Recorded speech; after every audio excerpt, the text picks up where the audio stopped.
पूछो, किसी को कुछ पूछना है फटाफट से पूछो।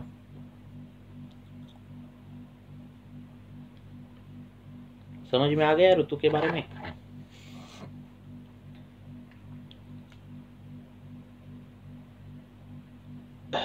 बोलो। तो इसीलिए ऋतुचर्या जो है उसकी अरुण दत्त की टीका जो है ना, बहुत प्यारी टीका है। वो पढ़ने के बाद बहुत डाउट क्लियर हो जाते हैं। हाँ, सर्वांग सुंदर जो है ऋतुचर्या की बहुत ही क्लियर हो जाते हैं, क्योंकि क्या हो जाता है, वही ट्रांसलेशन और वो पढ़ने के बाद क्वेश्चन रह जाते हैं दिमाग में कि अभी कौन सा ऋतु फॉलो करना है। आज अभी तो वसंत है और आज बारिश होगी, अभी मैं पे क्या फॉलो करूँ, है ना। ये सब डाउट जो है वो टीका में क्लियर हो जाते हैं। और ये डाउट पढ़ने वाले हैं ऐसे ग्रंथकारों को भी मालूम था, इसलिए वो संग्रहकार ने बहुत ही अच्छा जो है वो श्लोक कोट किया है उसके बारे में।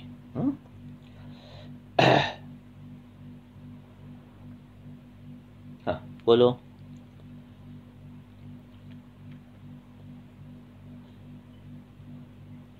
पूछो, फटाफट से पूछो, आधा घंटा ही डिस्कशन करने वाले हैं।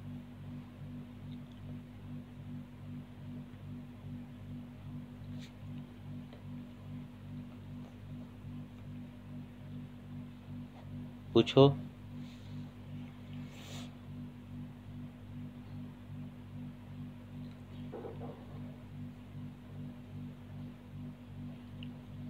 अगर किसी के पास संग्रह हो तो ऋतुचर्या अध्याय में वो आपको श्लोक मिल जाएगा।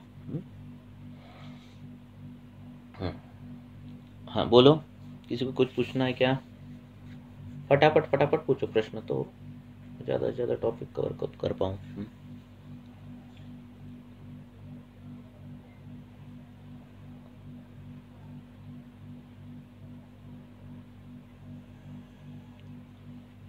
हाँ बोलो। हाँ सर।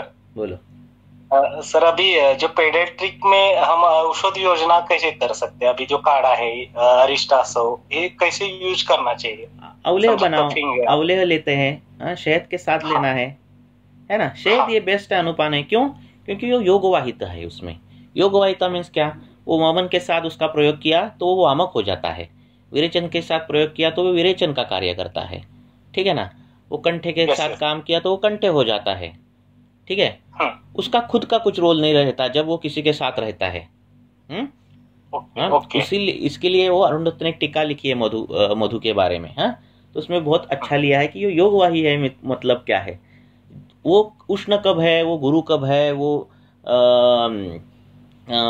सूक्ष्म गामित्व कब है, जब वो उसका प्रयोग एकांतिक हो तो, ठीक है। यस। जब वो किसी दवाई के साथ हो तो वो दवाई को मदद करता है। वो दवाई का काम बढ़ाता है शहद, ठीक है।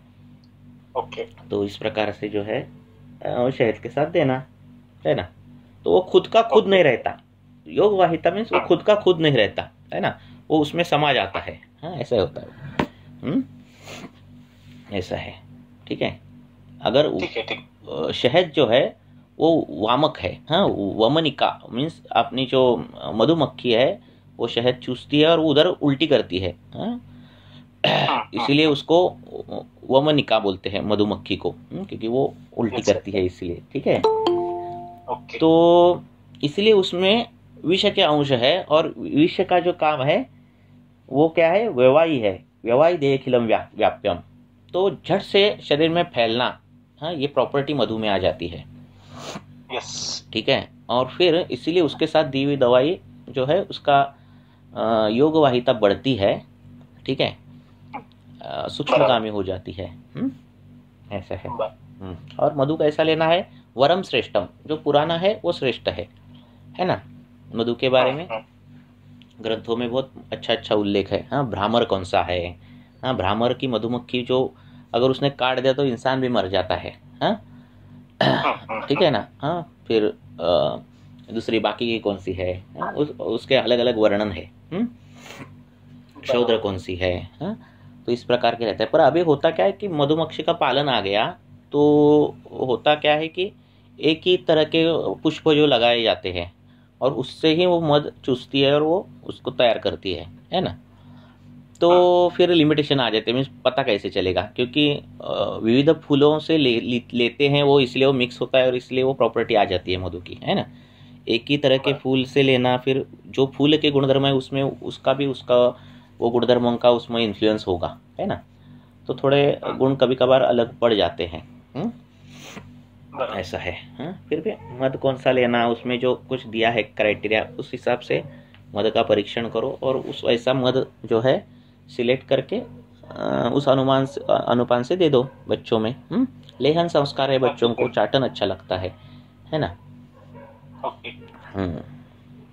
हर एक चीज सर अवले में हमें मिलती नहीं अभी तो। नहीं, शहद के साथ दे सकते हैं। कैसे यूज करेंगे? शहद के साथ ही, शहद के साथ आप किसी भी चूर्ण आप शहद के साथ मिक्स करके रखो, क्योंकि खराब नहीं होता, कुछ नहीं होता। ठीक है ना। यस यस यस, ओके, ऐसा है। ऐसा। हाँ।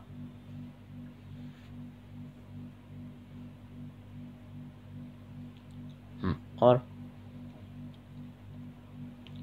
लेह, अवलेह जो चटाया जाता है, लेह्य इति लेह, जो जिससे जो चाटन करते हैं, जिसको दांत का काम नहीं है, जबान का काम है, इसलिए तो बच्चों को है ना, जिससे दांत नहीं रहते ना, है ना, इसलिए वो अवलेह। और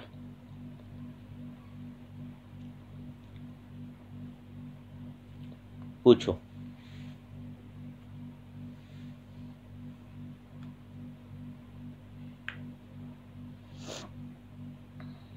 बोलो सर।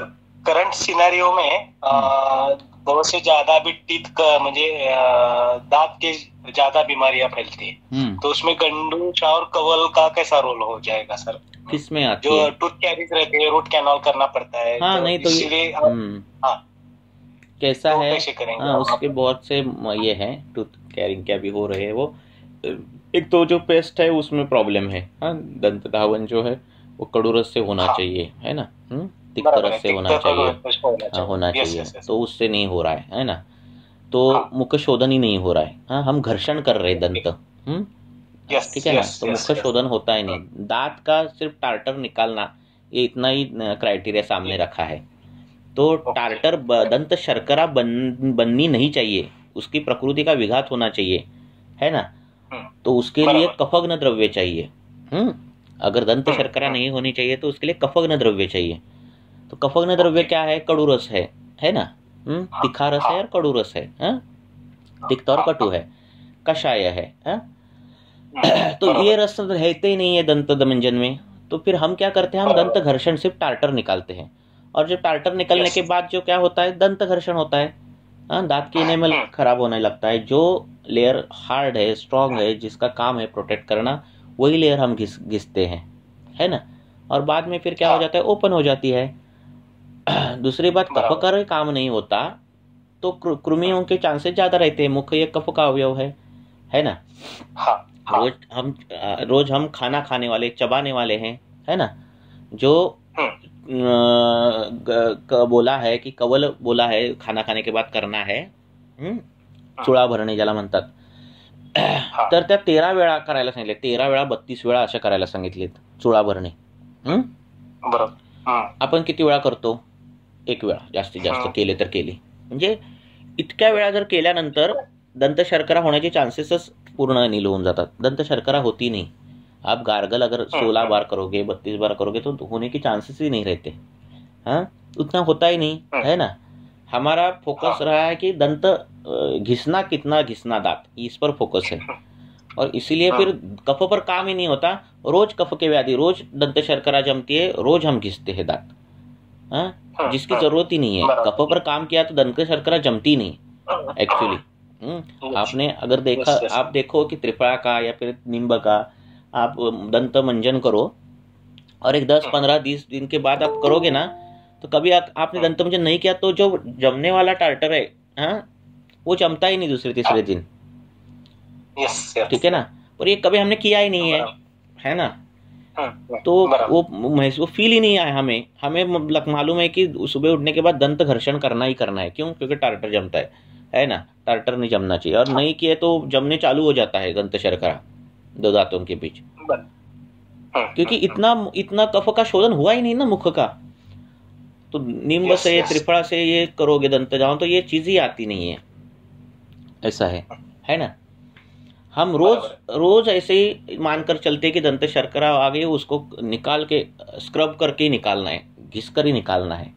तो इसमें क्या होता है, जहां नहीं है दंत शर्करा वहां दंत घिस जाते हैं, है ना। दंत मंजन किया है, वो मंजन करना है ना। हम घिसते हैं। वो जो दंत की काटी जो है वो कैसे यूज करनी है, वो भी स्मूथ होनी चाहिए, उसको चबानी है, ऐसे करके उसको करना है ताकि वो रस उसको पूरा दांत को लगे, मसूड़ों को लगे, और फिर वहां से उसका शोधन हो, है ना। तो ये होता नहीं है अभी तो बहुत कॉमन हो गया, हम पेस्ट ही लगाते हैं। तो वो पहला ही संस्कार होता नहीं, हाँ जाता ही नहीं। ऐसे कम कम कम पेस्ट होंगे जो बहुत तीखी है और ये है वो है ना। पर घिसने का काम हम ज्यादा करते हैं, दो दांतों के बीच में घिसना, है ना। तो हमारे शास्त्र में काटी जो हम टूथपिक लगाते हैं वो भी लगाना निषिद्ध की बोला है ना। वो जो वो दो इसमें घिस कर वो ये करते हैं निकालने, क्योंकि जब आप गार्गलिंग करते हो ना 8-10 बार तो रहता ही नहीं कुछ, है ना। हाँ, तो रहता ही नहीं, ये हम नहीं करते पानी से। तो वो जेट के पंप निकले हैं तो वो वैसे से वो ठीक है, उससे आप कुछ निकालोगे, है ना, दांत में से, तो वो ठीक है। पर वो टूथपिक से निकालना, नहीं तो वो थ्रेड से निकालना, इससे क्या हो जाती है, दारण आ जाता है दांतों में। ऐसा है। Thank you. इसलिए डेंटिस्ट की ये पेशेंट बढ़ गए अभी, है ना। अच्छे दांत बहुत कम लोगों के हैं, और ये अभी एडिक्शन भी ज़्यादा लोगों को है ना। उनमें तो दांतों की पूरी वाटें लगाते हैं वो लोग, है ना। ऐसा है। इसलिए कभी भी ये सब खुद करके देखो, एक बार त्रिफला का मंजन करके देखो कि कषाय रस एक्चुअली होता क्या है ना। कषाय से धोने दांत मंजन करने के बाद विशद गुण जो है वो आखिरकार करता क्या है ना। पृथ्वी महाभूत का रोल कैसे काम होता है वो देखो, तब पता चलेगा कि अरे दांतों की जो धारण है वो भी कम होते जाता है, ठीक है ना, धीरे धीरे जब मंजन करोगे तो। और दंत शर्करा आती ही नहीं है, मुंह शोधन ही होता है ना। तो ये पेशेंट को बोलना है।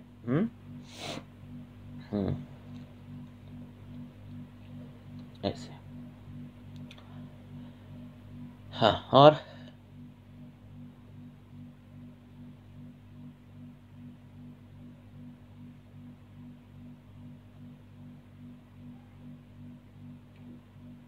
बोलो। तो इसके वजह से सेंसिटिविटी बहुत लोगों को हो रही है ना। दंत हर्ष बहुत लोगों को हो रहा है क्योंकि आप इनेमल ही घिस रहे हो, रोज घिस रहे हो। और वो कई लोग तो हार्ड ब्रश यूज करते हैं, एकदम हार्ड, हाँ, तो उससे और घिस जाते हैं दांत। 2-2 बार ब्रश करते हो, उनको लगता है 2 बार ब्रश करना मीन्स हाइजीनिक है। वो बहुत ही गलत चीज़ है, ठीक है ना। आप गार्गलिंग अच्छा होना चाहिए आपका, हाँ, मंजन अच्छा होना चाहिए, उसको मसाज होनी चाहिए गम्स पर, हाँ, तब गम्स अच्छे होंगे। गम्स अच्छे होंगे तो दांत बीच में गैप नहीं रहेगा और मुंह मजबूत रहेंगे, है ना। पहले के ज़माने में लोग मंजन करते थे, हाँ, उंगली से करना, ठीक है। तो उस पर जो प्रेशर जो है बराबर से बैठता है दांतों पर उंगली से करने के बाद, और वो अच्छे तरह से उसको मसाज होने के बाद अच्छे दांत हो जाते हैं। ये रहा ही नहीं है ना। तो बच्चों को भी हम ब्रश देते हैं, वो भी घिसता है, तो इतने बचपन से वो घिसता है, तब जवानी में पूरे दांत की पूरे घिसे हुए दांत आ जाते हैं, है ना। दारण तो हर एक दांत में रहता है फिर। और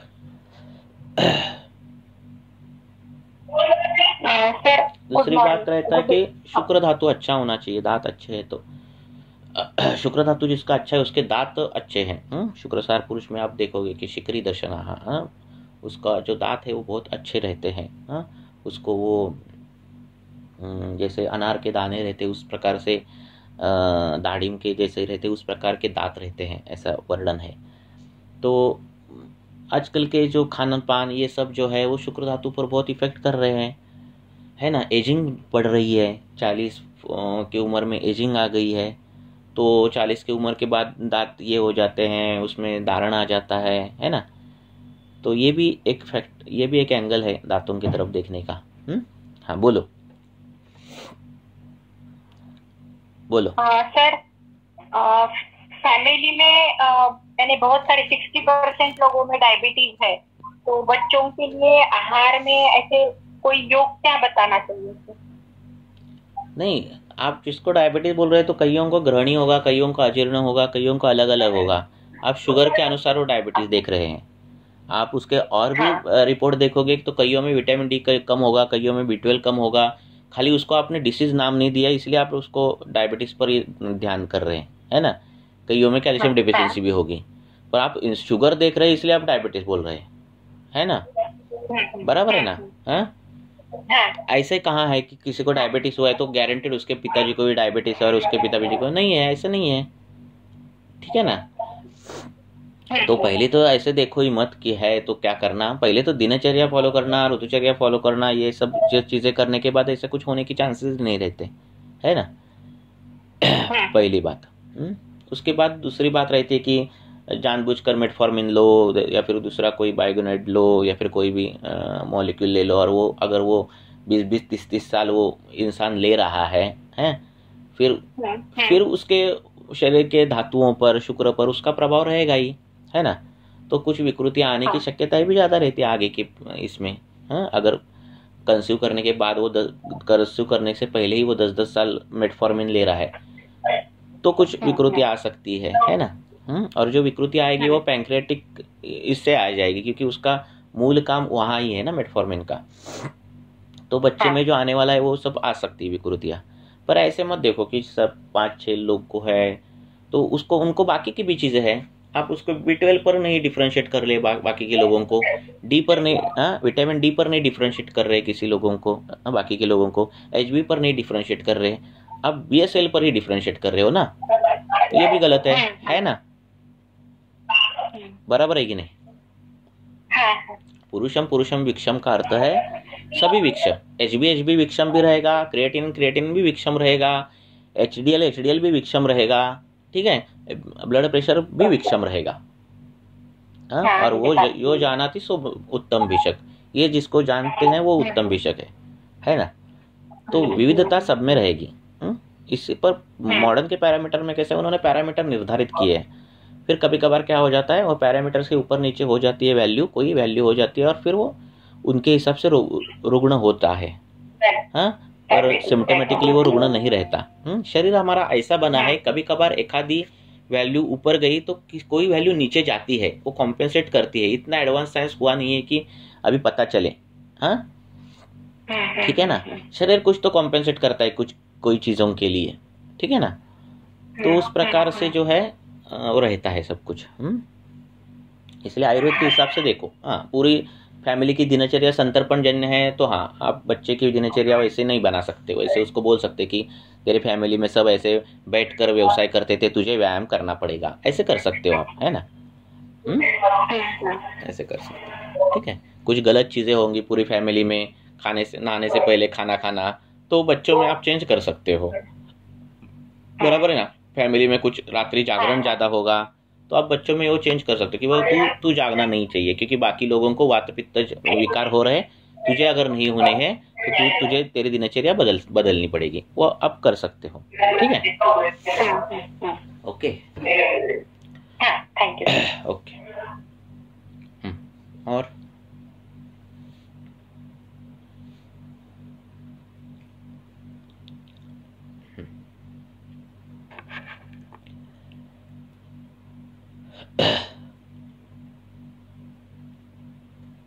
बहुत सी चीज़ें आपने अगर आयुर्वेद के हिसाब से देखी तो बहुत सी कठिन चीज़ें जो है वो भी आपको सरल महसूस होगी, जिसको हम डर रहे थे अभी तक। तो उस प्रकार से देखो, ठीक है ना। बोलो। हेलो। हाँ बोलो। Good morning sir, good evening sir. Sir एक पेशेंट के बारे में, पेशेंट लेना या न लेना थोड़ी कंफ्यूजन में हूँ, क्योंकि 65 इयर्स ओल्ड फीमेल है और उसका यूरिनरी ब्लैडर प्रोलैप्स है विथ सिस्टोसिल भी है और पेशेंट का बल भी थोड़ा सा कम है और मनोहर स्रोत पूरा बिगड़ा हुआ है क्योंकि इकोनॉमिकली वेरी पुअर है पेशेंट। तो सर वो यूएजी स्कैन में सिस्टोसिल करके आया है और ग्रेडेशन नहीं बताया है कि यूरिनरी ब्लैडर प्रोलैप्स इतना ही बताया है और राइट किडनी में बायलैटरल किडनी में हाइड्रोनेफ्रोसिस करके बोला है उन्होंने और गैसेस डिस्टेंशन भी बोला है थोड़ा सा और patient non case of hypertension with diabetes है। तो इस पेशेंट में मैं विचार कैसे करूँ और स्टार्ट कहाँ से करूँ? पहले उसकी डिटेल केस हिस्ट्री लो आयुर्वेद के तरीके से। ये जो सब बोला आपने आधुनिक वैद्यक शास्त्र का बोला, तो आयुर्वेद के हिसाब से केस हिस्ट्री लेना है। दूसरी बात, पेशेंट लेना है कि नहीं लेना है। अगर पेशेंट विलिंग है, वो लेना चाहता है आयुर्वेदिक चिकित्सा, तो देनी है। आपको लग रहा है कि फर्क पड़ेगा कि नहीं पड़ेगा, तो उस प्रकार से उनको बोल कर ये करो। वो बोलेगा ठीक है हमें चलेगा, अगर कुछ हुआ ये होगा तो भी वैसे उस प्रकार से उसको राइटिंग में लिख कर ले लो। नहीं तो आपके यहाँ कैसा वातावरण है उसके अनुसार उसको ये करो। दूसरी बात, चिकित्सा देना ये हमारा काम है, ठीक है। अगर व्याधि लग रही है, कठिन लग रही है, चरकाचार्य ने तो बोला है कि असाध्य की चिकित्सा ही मत करना है। तो सुश्रुताचार्य ने बोला है कि यावत कंठे गते प्राणे तावत कार्य प्रतिक्रिया, है ना। तो सुश्रुत के हमें करनी है, जब तक कंठ में प्राण है तब तक चिकित्सा करनी है, बराबर है। तो उनको क्या करना है, प्रत्याख्य या प्रत्याख्य उसको बोलना है कि भाई देखो ये बीमारी ऐसे ऐसी हो सकती है, मृत्यु भी आ सकती है, इस हिसाब से मैं चिकित्सा दे रही हूँ, बराबर है। ताकि आगे अगर आ गई तो आप मुझे ये नहीं करोगे, रिस्पॉन्सिबल नहीं बताओगे, बराबर है ना। तो ऐसे प्रत्याख्य उसको सब कुछ कंडीशन बताकर कंसेंट फॉर्म लिख कर ट्रीटमेंट करो, बराबर है ना। ये सब प्रॉब्लम ही नहीं होना, इसीलिए असाध्य की चिकित्सा ही मत करो बोला है ना। जब व्याधि सभी लक्षण के साथ आ गई हो, जिसमें सभी लक्षण है व्याधि में, सभी लक्षण बलवान है, व्याधि संकर है, ऐसी सब अवस्थाएं रहती है, तो वो कष्ट साध्य रहती है, असाध्य रहती है। तो उस प्रकार से वो व्याधि का ये करो। Okay sir, thank you sir. Yes.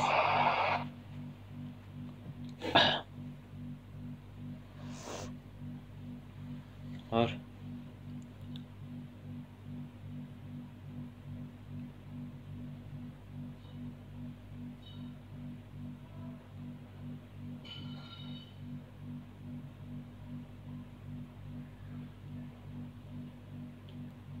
बोलो। हाँ,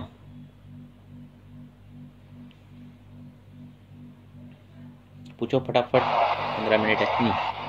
हेलो, बोलो। कुछ नहीं क्या सर, एक पेशेंट है 41 ईयर्स ओल्ड फीमेल है, प्राइमरी इनफर्टिलिटी है और पेशेंट की मेंसेस रेगुलर है लेकिन स्कैंटी मेंसेस थे। पहले 2 महीने से दीपनपाचन चल रहा है उसका।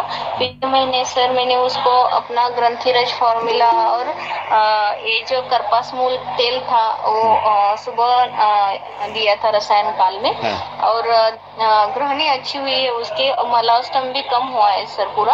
और पेशेंट को अभी इस महीने में मेंसेस जो आई है, जो पहले 1 डे 1 पैड इतना ही उसका स्पॉटिंग था, उसके बाद नहीं ज्यादा था, लेकिन इस दिन अभी उसको वो देने के बाद अभी 2 डेज फुल और 3rd डे में स्पॉटिंग ऐसे आया है।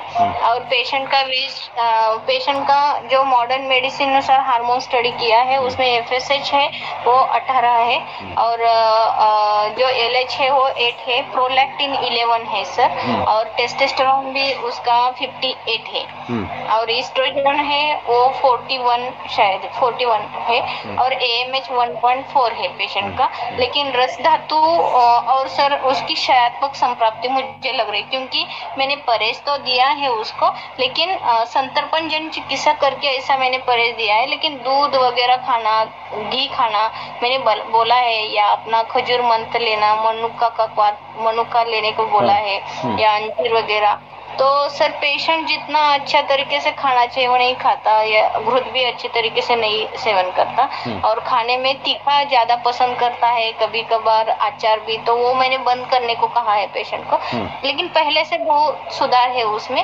और उसके मेल पार्टनर में बायलैटरल वेरिकोसिल है सर, विथ एपिडिडेमस में सिस्ट भी है और स्पर्म काउंट उसका 68 मिलियन है, लेकिन मोर्टेलिटी 10% ही है और वो नॉन केस ऑफ हाइपरटेंशन है। एज एज उसका 44 है और अभी तक एक बार भी उसको कंसीव नहीं हुआ है और दोनों भी मनोह से थोड़ा सा डिस्टर्ब ही है पेशेंट।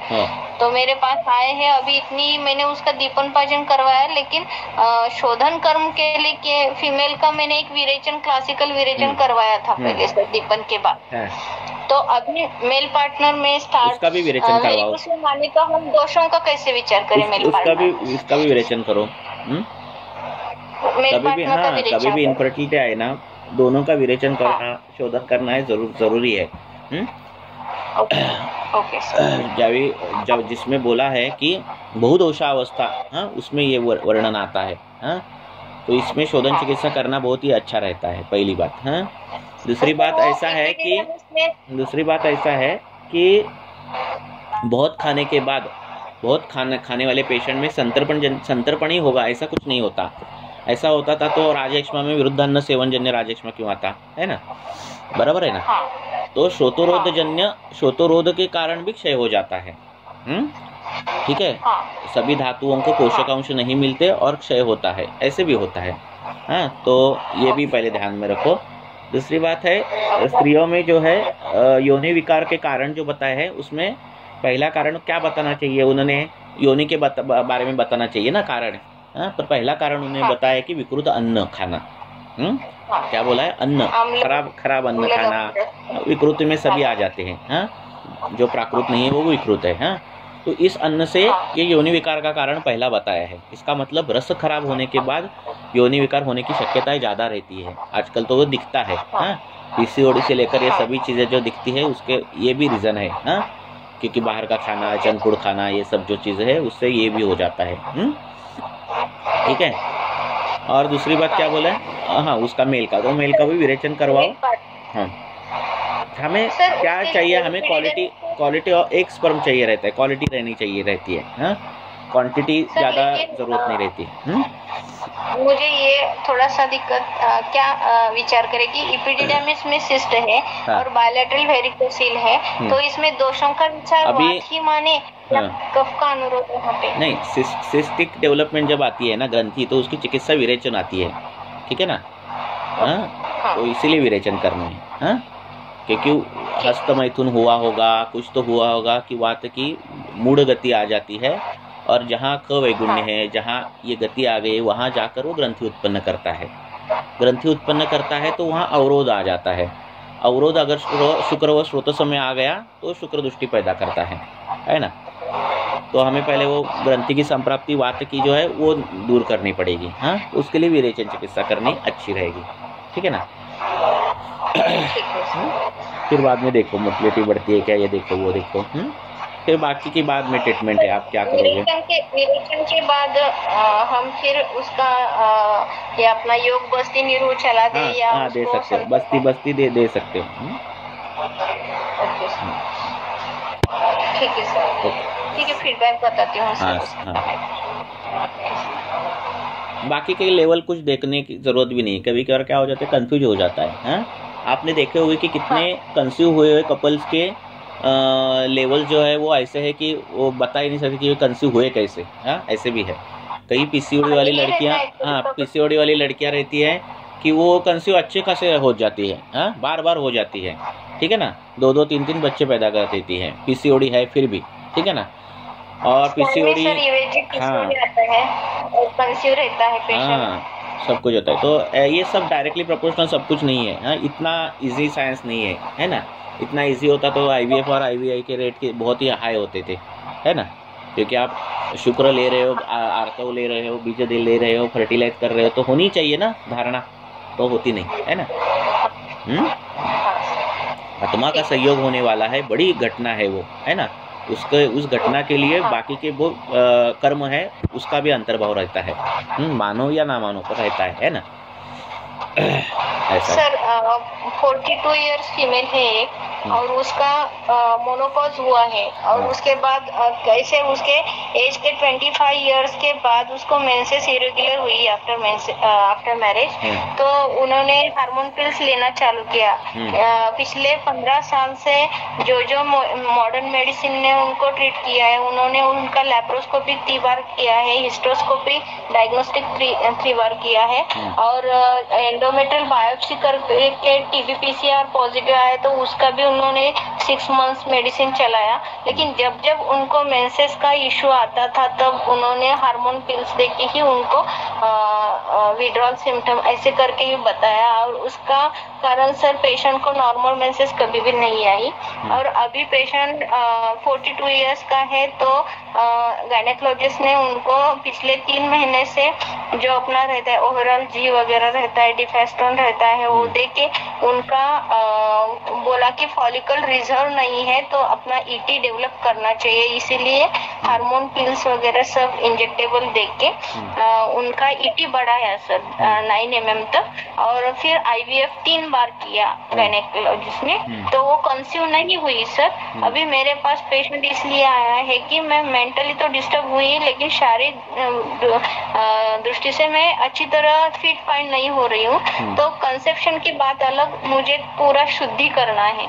तो ऐसे केसेस में पेशेंट को ये मोनोपॉज समझे हम 42 इयर्स में, और जो मॉडर्न ने उनको ईटी बढ़ाया है और उनको कंसेप्शन के लिए थोड़ा सा होप्स दिखाया है, वो कितना बराबर है सर। और हम हमारे पास आए हैं तो ऐसे पेशेंट में हम उनका हार्मोन्स का लेके बैठे या उनको हमारे दृष्टि से विचार करके इसको ट्रीट कर सकते हैं क्या सर? तो वही है ना, क्या है हमें सब करना है, यही पहली बात गलत है ना। हमें आयुर्वेदिक चिकित्सा करनी नहीं करे, कैसे करे, नहीं करेंगे। इनफर्टिलिटी के पेशेंट के पास डर्मेटोलॉजी का पेशेंट गया तो वो ट्रीट ही नहीं करता है, वो नहीं करता। उसने उसकी मर्यादा का एक कॉलम बनाया है, मुझे नहीं करना है। ऑर्थोपेडिक के पास गया कोई स्केबिस का पेशेंट, वो क्लोट्रामेजोल देता भी नहीं, उसको मालूम होगी तो भी। क्यों नहीं देता? क्योंकि उसको मालूम है मेरा आरंभ बिंदु क्या है, मेरा अंत बिंदु क्या है। हमें ही ट्रीटमेंट पूरी सब कुछ करनी है, हमें सब हार्मोन्स भी देखने हैं, हमें उसको एलोपैथी के भी हिसाब से ये करना है, ये हमें सब कुछ करना है। तो ऐसे कैसे होगा, है ना। शास्त्र तो इतना बड़ा है। अभी हमें क्या करना है, और हमारे पास आने के बाद उसको पूरा की पूरी दिनचर्या ये सब देखो, गलती कहाँ हो रही है वो देखो। अगर एलोपैथी की दवाइयाँ इतनी सालों से इतने, हाँ वो सब बंद कर दो। हाँ, हमारे इससे जो क्या है ना फॉल्ट, वो देखो पहले। हाँ, इतनी एलोपैथी दवाइयाँ है, इतनी सब एलोपैथी दवाइयाँ शुक्र पर गई है, सभी धातुओं पर गई है। ये सब विचार जो है करके सर्वधातुगत विष ऐसा विचार करो, है ना। और ऐसे सर्वधातुगत विषा में बला, नागबला, तगर ऐसी दवाइयाँ आई है चरक में, ठीक है। तो वो दवाई देकर वो विषग्नता पहले दूर करो। हाँ, 1 महीना 2 महीने ऐसे वो विषग्न दवाई दे दो, और बाकी की चीज़ें देखो लक्षण के अनुसार क्या क्या है, और उसके अनुसार ट्रीट करो पेशेंट, ठीक है। सब कुछ देखोगे तो फिर क्या देने दवाई, है ना। मॉडर्न का इतना सब देखो। पेशेंट को मेरा पहला ही पेशेंट ऐसा है कि उसका मोनोपॉज, प्री मोनोपॉजल से आया है, मोनोपॉज भी गया है। मेनोपॉज आना इसका मतलब क्या है, वो वात में गई है, वात के वय में गई है, वात के उम्र में गई है। हाँ, कैसे गई है इतनी जल्दी?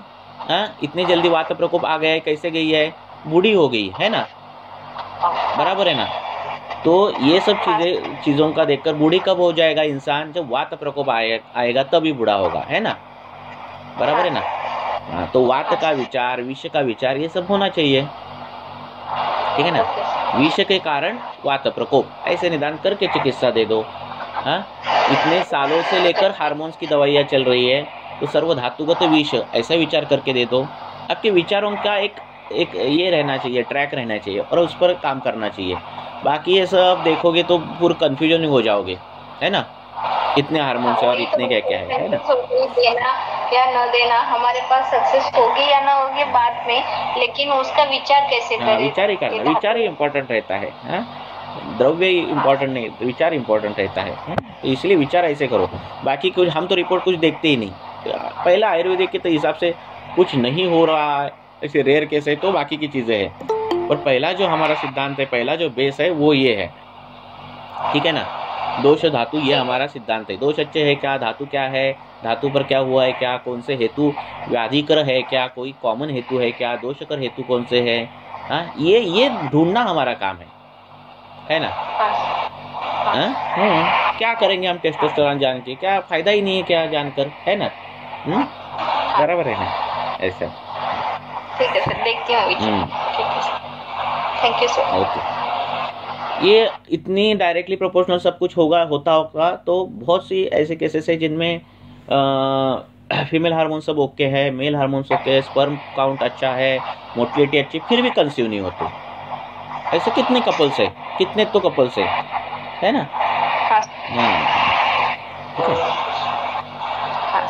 तो सर वहाँ पे दैव माने क्या, दैव चिकित्सा माने, दैव पशु चिकित्सा माने वहाँ पे, वही है ना। कर्म विपाक रहता ही है ना। कुष्ठ जैसे व्याधियों में, हाँ, सहज व्याधियों में, हाँ, वंश निर्मिति में, इसमें इनका रोल ज्यादा रहता है। बराबर है। और सर एक फीडबैक बताना था बच्चे का, आपसे डिस्कस किया था, तो वो कंठ ओष्ठगत उच्चार बोल रहा था, मैंने आपसे सहज व्याधि बोल रहा था वो बच्चे के लिए 2.5 years का। तो अभी सर वो आ शब्द करके ऐसे बोल रहा है, और उसको मैंने सिर्फ एक ही वर्ड वो बोल रहा है, और पहले से बहुत मानो कि पहला रोना भी उसके मुंह से नहीं आता था, और अभी सुर आ रहा है रोने का भी। आपने क्या विदारी दिया क्या सर? उसको शतावरी, विदारी और अश्वगंधा और पंचगव्य घृत के साथ दिया था सर। और थोड़ा कृमिजन्य चिकित्सा करके उसको मैं पांडु का भी उसमें विचार किया। तो आरोग्यवर्धिनी, अपना रोगयुक्त ताप्यादी लोह और ये कृमि मुक्त रस उसको दिया था। तो उसका जो थोड़ा सा मुझे रस बिगड़ा हुआ रहता था वो भी थोड़ा सा अच्छा लग रहा है सर। बेटा पहले से भी बहुत अच्छा। तो पहला थोड़ा सा हमने केस ये डिस्कस की थी क्या हमने? हाँ, केस डिस्कस की थी सर आपसे मैंने। तो आपने उसको बोला था कि थोड़ा सा बल्य वर्ग दे दो कि उदान वायु पे काम करना चाहिए वहाँ पे। बराबर। तो मैंने थोड़ा सा ये पंचगव्य दिया है अभी। तो पेशेंट का फीडबैक बताना था आपको सर। तो वही बोल रहा हूँ ना कि दवाई या काम नहीं। अब उसमें आपने विचार कर दिया कि अरे उच्चारण स्थान ये नहीं हो रहा है तो हम क्या करें, उसको खदीर दे, क्योंकि वो गायत्री है ना, इसको गायत्री बोलता है। तो ऐसे नहीं है ना। सब सर क्या बोलते हैं, कॉमन सबको सब नहीं देना है ना। आपने जो स्थान बोला, कौन सा उसका बोल रहा था, नहीं बोलता था, है ना। हाँ, तो अकु विसर्जनीय नाम कंठा है ना। कंठव्य वर्ण कौन से है? अ वाले, बराबर है ना। क ख ग अ, है ना। तो वो उसमें काम जो प्रॉब्लम है वो कंठ में आएगा। हाँ, जैसे इचु ऐसा नाम तालु है ना। तो तालव्य वर्ण कौन से है? च छ है ना, ज, ये तालव्य वर्ण है। तो तालु कौन सी धातु का है, उस धातु के अनुसार काम करना है ना। दंतव्य वर्ण है, ओष्ठव्य वर्ण है। इसीलिए वो भाषा जो है, संस्कृत जो है और ये सब हम जो पढ़ रहे हैं, इतना गहरा विचार है उसमें, है ना। जिनके नेजल डिफेक्ट आ जाता है किसी बच्चों में, उनमें नासिक का वर्ण में चेंज आ जाता है ना। उनमें वो भी एंगल देखना पड़ता है कि नासिका क्या है। जनननम नासिकाच है ना, नासिका अनुस्वारस्य है ना, बोला है ना, आपने पढ़ा होगा ना फर्स्ट ईयर में, याद है क्या? संस्कृत नहीं, अरे फर्स्ट BMS फर्स्ट ईयर में संस्कृत था ना। हाँ, तो उस प्रकार से ये विचार करना है कि तालु कौन से है, कंठव्य कौन से है, जीवामूल्य कौन से है। जीवामूल्य कौन से है? जीवामूल्य से जीवामूलम, जो जीवा के मूल से निकलते हैं वो जीवा। तो जीवा का विचार होना चाहिए, बोधक कफ का विचार होना चाहिए, दंतोष्ठ का विचार दंत में होना चाहिए। इस प्रकार से करना, हमारे विचार परफेक्ट होने चाहिए, ताकि दवाइयाँ, इसलिए कंठ था इसलिए विदारी आया, नहीं तो हम खदर भी दे सकते थे, है ना। और इसीलिए रिजल्ट मिले। रिजल्ट दवाई से नहीं मिलते, विचारों से मिलते हैं। आप कंठ कुछ तो सुवर्ण का कल्प यूज करोगे, कुछ तो ऐसा कुछ करोगे, उससे नहीं कुछ होगा। अगर विचार गलत हो तो। हाँ बोलो।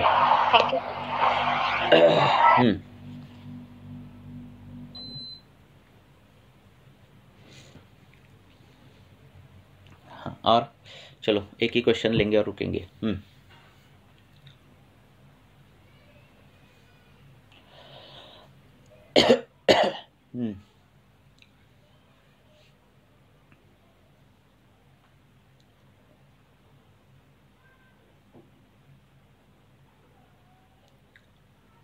हाँ बोलो, किसी को कुछ बोलना है बोलो, फटाफट बोलो। हाँ सुमति मैडम बोलो।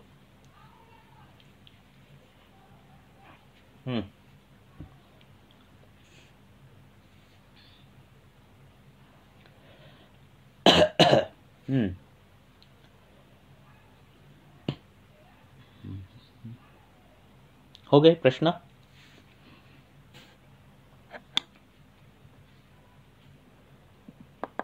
हेलो। हाँ बोलो ना। हाँ सर, सुनाई नहीं दिया। हाँ नहीं माइक बंद था आपका। हाँ बोलो। सर 45 इयर्स ओल्ड एक मेल है। 45 मेल। हाँ 45 इयर्स ओल्ड मेल। और सर उनका जो आहार है वो उष्ण तीक्ष्ण ज्यादा है उनमें, जैसे इडली डोसा और थोड़ा कफवर्धक है। और उनका काम भी सर हाँ, और जो वर्क रिलेटेड है वो लेट नाइट तक काम करना, थोड़ा इधर उधर जाना, थोड़ा पॉलिटिकल जैसा है उनका। तो सर प्रॉब्लम ये है उनमें कि वो जब ऐसा ढकार देते उद्गार, तो सर सीधा मुंह से ऐसी आवाज आती है सर मुंह से। कैसे? मतलब एकदम जब ढेकर देते वो ऐसे डकार देते तो एकदम आवाज गैस निकलता है सर मुंह से बाहर कंटिन्यूअसली ऐसे।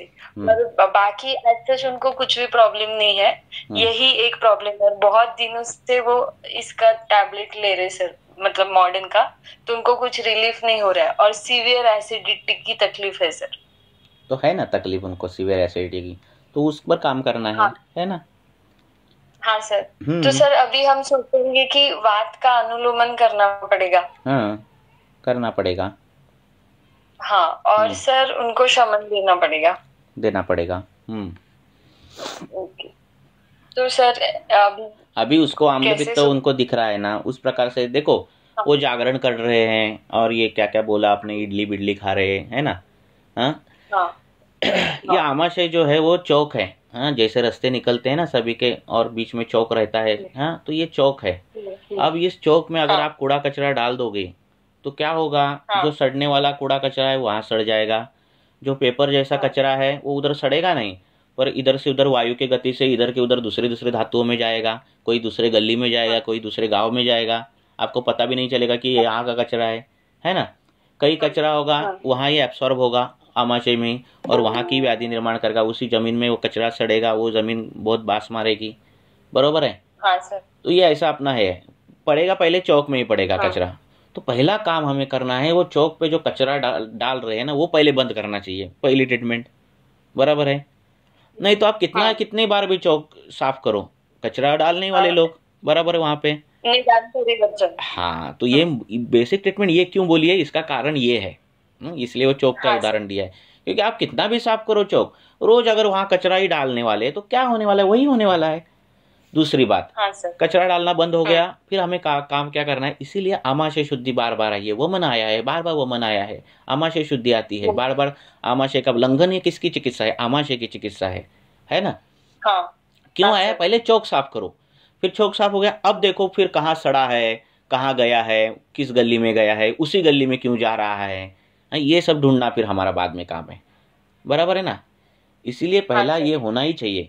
पेशेंट निदान नहीं फॉलो कर रहा है फिर फायदा ही नहीं है कुछ की चौक साफ करने का। आज साफ करोगे कल फिर कूड़ा पड़ेगा, फिर वायु कब आएगा, ऊपर का कचरा वहां से वहां निकालेगा, आज ये धातु दुष्टि है कल उधर जाएगा, परसों उधर जाएगा, ये होता ही चलेगा, है ना। पता ही नहीं चलता है पेशेंट को, फिर अरे मुझे ये व्याधि हुई है, इसका कारण ये है, पता ही नहीं चलता। कचरा वहां से यहाँ आया है, पता ही नहीं चलता किसी को, है ना। उसको लगता है वहाँ ही प्रॉब्लम है, फिर वो डर्मेटोलॉजी वहाँ का प्रॉब्लम सॉल्व करता है वो दूसरी गली में। हाँ ऑर्थो वाला वो दूसरी गली का प्रॉब्लम सॉल्व करने लगता है। हाँ नेफ्रोलॉजी जो है वो किडनी सॉल्व करने लगता है। पता ही नहीं लोगों की कार्य का चौक पे कचरा डाल रहे हैं, वहां से वो इधर से उधर ये हो रहा है ना। तो इसीलिए निदान परिवर्जन ये श्रेष्ठ चिकित्सा। आपके पास क्रोनियल फेल्योर आया, कोई भी आया, पहले स्टार्टिंग हमारी जो रहेगी वो अध्ययन करता है क्या, अजरनाशन करता है क्या, संकीर्णासन करता है क्या, दिन में कितना कब सोता है, क्या करता है, ये पूछना ही पूछना है हमें। पहले यही ढूंढना है कि चौक पे कचरा कौन डालता है क्या, और है तो पहले वो बंद करना, यही है मुख्य चिकित्सा।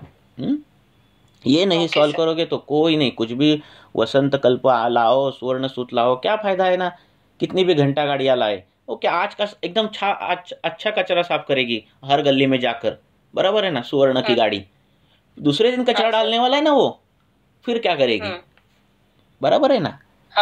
इसीलिए कचरा साफ होना, कचरा बंद होना, यही मुख्य चिकित्सा है, ना कि घंटा गाड़ी उधर भेजो अच्छे की, महंगी घंटा गाड़ियां। ठीक है, चलो फिर, चलो ओके, चलो शुभ रात्रि। Good night.